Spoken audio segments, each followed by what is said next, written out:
sport. So, okay, when you're walking into, especially those early days where they didn't have the regulation, the rules were slim.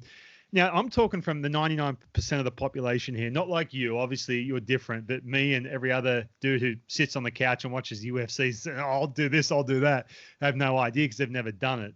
There had to be that element of fear where you're walking in to, I even know, even if they had octagons back then, if it was octagons or what it was, they did. Yeah, they did. There had to be that you walking in, not having a clue about your opponent or how they've prepared or what they're going to do, because back then the injuries that were possible, and it's still the same now, obviously, but back then nothing's regulated, right? So you might be walking in an absolute life-altering injury. So there had to be some sort of fear factor, especially the early days, right? Well, I think one of the things that makes fighters really good at what they do is that they don't think like that. Right. They have an air of invincibility, if you will. Oh, it's never going to happen to me.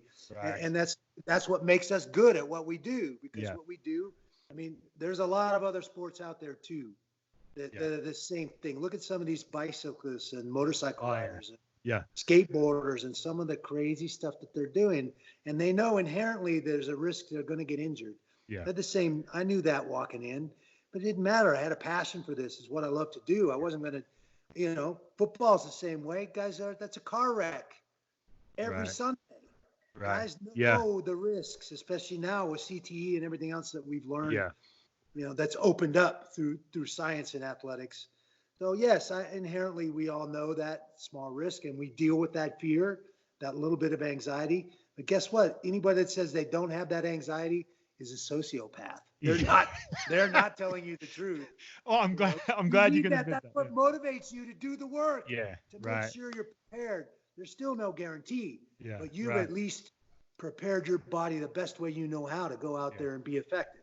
Yeah. See, I'm coming from a background that I can suck. And I've had plenty of times where it's been a freeze moment or, avoiding a pitch because I don't want to get, but I'm just saying your sport, if you have that freeze moment, you're looking at life-threatening injuries. You know what I mean? That's kind of the difference, So that's kind of the point I was making with that. It's just, man, because you just watch some of those clips of the early days, even when when Gracie was just kept choking because he wanted to make sure the referee could see. It's like the dude's about to pass out. He's seconds away from passing out.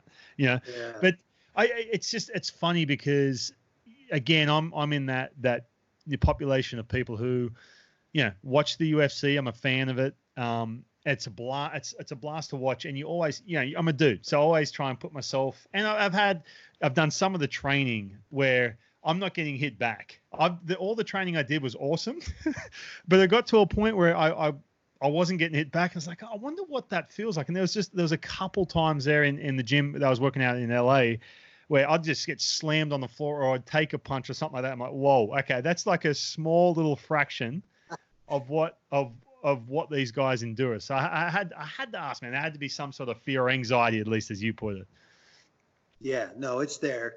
Absolutely there. And that's the motivation, the gas on the fire, if you will, to do the work, be as diligent and as prepared and as big a student of the game as you can be.